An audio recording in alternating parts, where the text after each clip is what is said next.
Vamos lá, acho que já deu tempo aí, né, de você descansar. Nós já vimos então a parte que trata aí, né, da conduta da alta administração pública do Distrito Federal e agora nós vamos visualizar o código de ética dos servidores, mas também aqui dos empregados públicos, tá? Civis do Poder Executivo do Distrito Federal.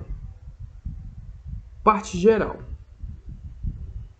Esse código de ética, né, ele é tanto dos servidores quanto dos empregados públicos civis, né, Poder Executivo do Distrito Federal, sem prejuízo da aplicação de outras normas constitucionais e legais, tá? Por exemplo, nós temos aí, né, os empregados públicos do BRB, né?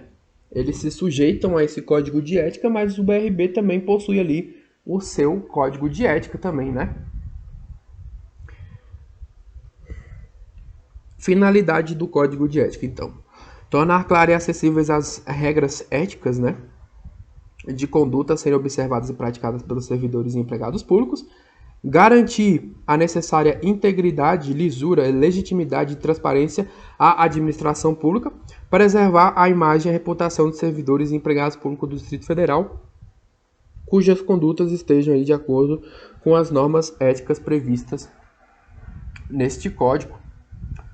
Todos os agentes da administração pública distrital têm deveres éticos, tá? Todos os agentes, no sentido mais amplo da palavra, têm deveres éticos aos quais aderem automaticamente no momento de sua investidura, tá bom? Tomou posse, já passa a se sujeitar. Além de observar os princípios da legalidade, da impessoalidade, moralidade, publicidade, eficiência, cortesia, proporcionalidade, razoabilidade, probidade, segurança jurídica, supremacia do interesse público, finalidade e motivação, também deve se pautar pelos padrões da ética. Os servidores e empregados públicos impõem, né, a atuação profissional condizente com o cargo e a busca permanente do interesse público e do bem comum, observando em sua função ou fora dela, tá? Então, os atos e os fatos verificados ali, né, tanto na esfera privada da vida do servidor público também é pertinente aqui, tá? Observando a sua função, né, ou fora dela, a dignidade tem que observar tanto dentro quanto fora, tem que observar a dignidade, o decoro, o zelo, os princípios morais em busca da excelência profissional, ciente de que os seus atos, comportamentos e atitudes vão implicar ali diretamente na preservação da imagem da administração pública.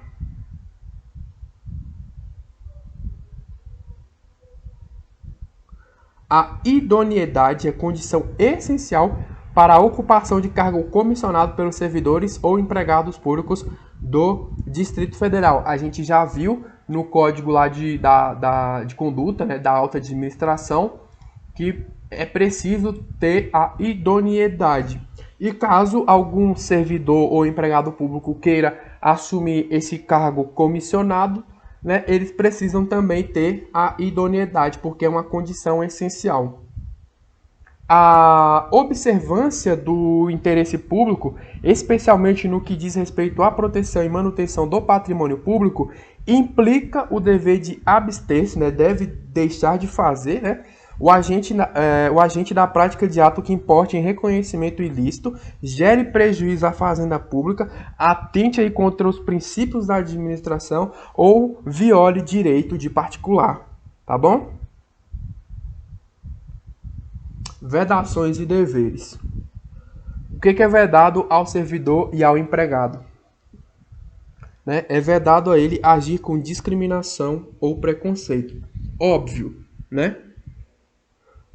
Dever do servidor do empregado: agir com cordialidade, urbanidade, disponibilidade, atenção com todos os usuários de serviço público, desempenhar as atribuições com probidade, retidão, né, justiça e lealdade com vista à plena realização do interesse público, exercer as atribuições com eficiência e excelência, evitando ações que atrasem a prestação de serviço público, guardar reserva e descrição sobre os fatos e informações que tenham conhecimento em razão do exercício de suas atribuições, sem prejuízo dos deveres e responsabilidades previstas em normas aí que regule o sigilo administrativo.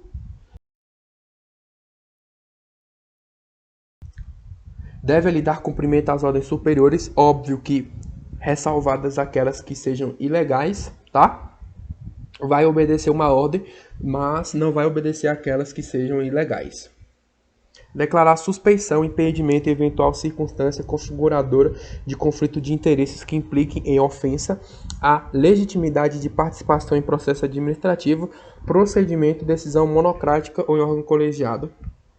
Abster-se de utilizar o cargo, função ou emprego público para obter benefícios ou vantagens indevidas, seja para si ou para um terceiro. Não promover manifestações de apreço ou desapreço na repartição pública, né? Ficar fazendo aí fofoca em relação a um colega de trabalho, né? Fazendo difamações e calúnias em relação ao colega de trabalho, por exemplo.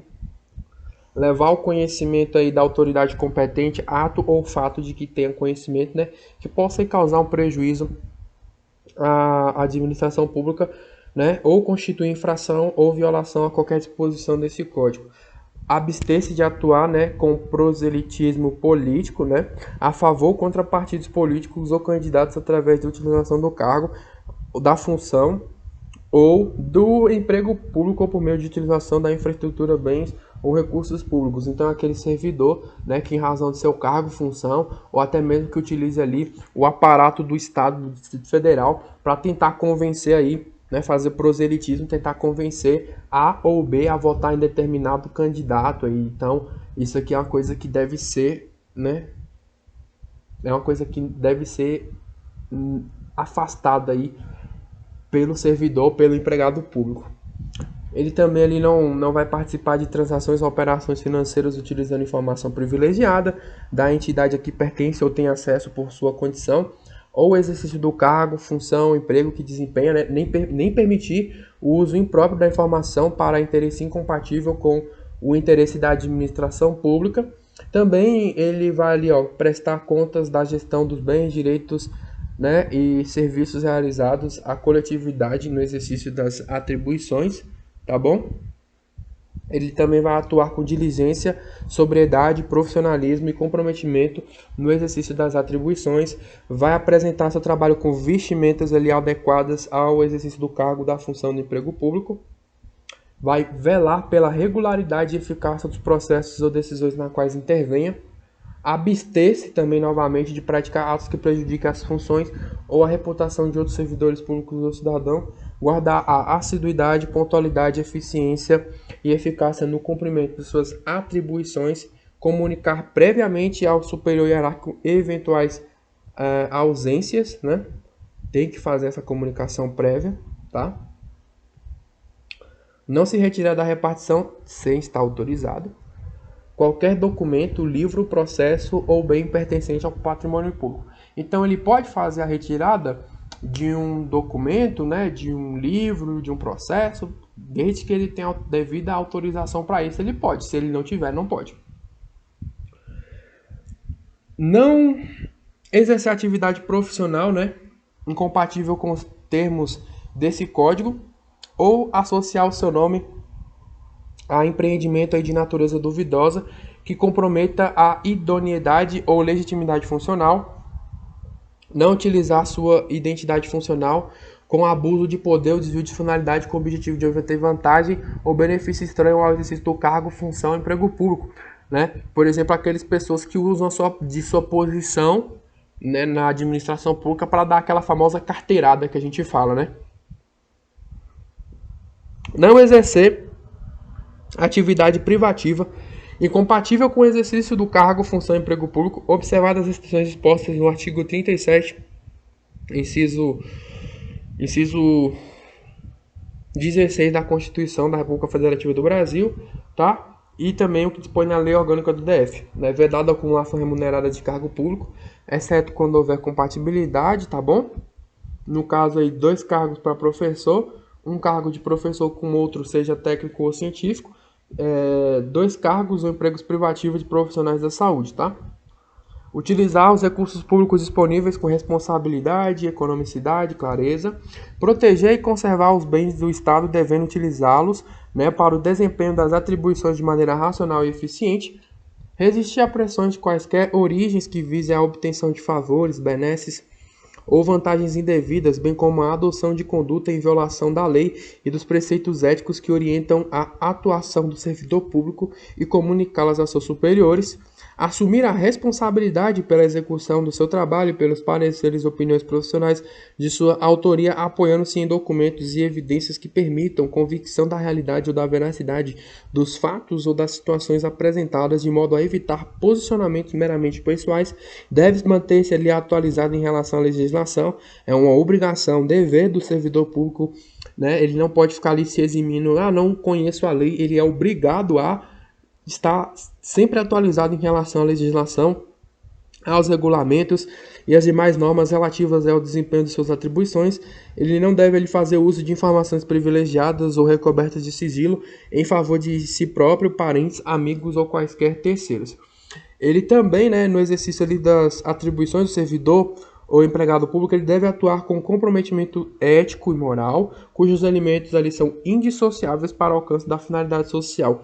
O servidor ou empregado público deve viabilizar a publicidade dos atos administrativos por meio de ações transparentes que permitam acesso às informações governamentais nos termos da Lei 4.990, Decreto 34.276, e diante de situações excepcionais e extraordinárias, o servidor ou empregado público deve ser diligente e proativo na medida de suas competências para realizar tarefas necessárias para mitigar, neutralizar ou superar as dificuldades momentâneas. Agora a gente vai ver um pouco aí, visualizar um pouco a respeito dos benefícios, tá? O regime de benefícios do servidor e do empregado do Distrito Federal, empregado público do Distrito Federal. O servidor ou empregado público não deve, direto ou indiretamente, solicitar, fazer insinuações, aceitar ou receber bens, benefícios ou quaisquer vantagens materiais ou imateriais para si ou para outro em razão do exercício de suas atribuições, cargo, função ou emprego público. Tá bom? Aí o decreto traz o que se entende por bens e vantagens de natureza indevida. É qualquer benefício, viagem, hospedagem, privilégio, transporte ou valor, especialmente se proveniente de pessoa física ou jurídica que tenha atividade regulada ou fiscalizada pelo órgão ou entidade em que o servidor ou empregado público desempenha ali as atribuições, tá? Se eu sou um fiscal, eu vou aceitar alguma hospedagem, algum privilégio de um local que eu esteja fiscalizando? Óbvio que não, né? Administra ou explore concessões, autorizações ou permissões concedidas por órgão ou entidade no qual o servidor ou empregado público esteja vinculado, seja ou pretenda ser contratada por órgão ou entidade em que o servidor ou empregado público desempenha as atribuições, aguarde decisão ou ação do órgão ou entidade em que o servidor ou empregado público desempenha atribuições, tenha interesse que possa ser afetado por decisão, ação, retardamento ou omissão do órgão ou entidade em que o servidor ou empregado público desempenha atribuições. Não serão considerados como bens e vantagens de natureza indevida as condecorações, as honrarias e reconhecimentos protocolares recebidos de governo, também dos organismos nacionais, internacionais ou de entidades sem fins lucrativos, na condição em que a lei e o costume oficial admitam esses benefícios. Brindes de distribuição coletiva a título de divulgação ou patrocínio estipulados contratualmente, por ocasião de eventos especiais ou em datas comemorativas no limite do contrato. Os presentes de menor valor realizado em razão de vínculo de amizade ou relação pessoal decorrente de acontecimentos no qual seja usual efetuá-los e ingressos para participação em atividades, shows, eventos, simpósios, congressos ou convenções, desde que ajustados em contrapartida de contrato administrativo ou convênio. Servidor ou empregado público é facultado, permitido a participação em eventos, seminários, simpósios e congressos, desde que eventual remuneração, vantagem ou despesa não implique em situação caracterizada aí de conflito de interesse, tá? Aí aplica-se o que está disposto na Lei 2.803. O que considera-se como conflito de interesse de acordo com o decreto, O conflito de interesse é a situação gerada pelo confronto de pretensões públicas e privadas que possa comprometer o interesse coletivo ou vai influenciar ali no desempenho da função pública. A ocorrência do conflito de interesses vai depender ali da existência de prova de lesão ao patrimônio público. Então cai uma questão assim falando também, por exemplo, que a ocorrência do conflito de interesses depende de lesão ao patrimônio. A gente está vendo aqui que independe, tá? De lesão ao patrimônio público, né, do recebimento de qualquer vantagem ou ganho pelo servidor, empregado ou terceiro. Agora, sanções éticas e procedimento. A violação aos dispositivos estabelecidos no presente código exige ao servidor, empregado público ou infrator a aplicação de censura ética.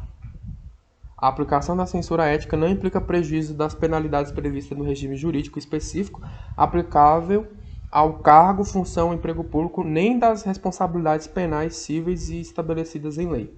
Em caso de violação ao presente código, cada órgão ou entidade deve instaurar o procedimento para apuração da responsabilidade correspondente a cada caso. O procedimento ele deve ser instruído com a manifestação da respectiva assessoria jurídica e da comissão de ética responsável de cada órgão ou entidade. A censura ética prevista no artigo anterior, né, nesse aqui, né? No artigo anterior. Não, peraí. Aqui, o artigo anterior que está falando esse aqui. Tá? Aplicação da censura ética, artigo 12. Esse aqui mesmo. Não é esse aqui não. A censura ética prevista no artigo anterior deve ser aplicada pela comissão de ética responsável de cada órgão ou entidade. As comissões de ética devem encaminhar relatório ao dirigente máximo do órgão ou entidade, né, relatando aí o grau de censurabilidade da conduta. E a gente já está finalizando aqui essa parte aí do Código de Ética dos servidores, tá? Dos servidores e dos empregados públicos do Distrito Federal. Esse código aplica-se aos servidores e empregados públicos do Distrito Federal, sem prejuízo da aplicação das normas específicas, né, a cada carreira e de outros regimes jurídicos vigentes. As infrações às normas desse código praticadas por empregados terceirizados podem acarretar na substituição desses pela empresa prestadora de serviços. O gestor do contrato é responsável pela condução do procedimento da solicitação de substituição do empregado terceirizado. E o provimento no serviço público implica a ciência, né, das normas, o conhecimento das normas desse código, vedado ali a alegação do desconhecimento, tá? Então não pode chegar lá e falar não cumprir essa determinada disposição que encontra-se aqui no Código de Ética, não cumprir porque eu não conhecia. Ele é obrigado, ele não pode fazer alegação de desconhecimento das normas aqui do Código de Ética, beleza? Desse código de conduta aqui do servidor público e do empregado público, tá bom? Então, a gente vai finalizando aqui essa nossa parte relacionada, então, aos servidores, aos empregados públicos. Já vimos a parte que se relaciona aí à alta administração pública. No próximo vídeo nós vamos tratar, então, das comissões de ética no Poder Executivo do Distrito Federal, tá bom? Então, nos vemos no próximo vídeo e até lá!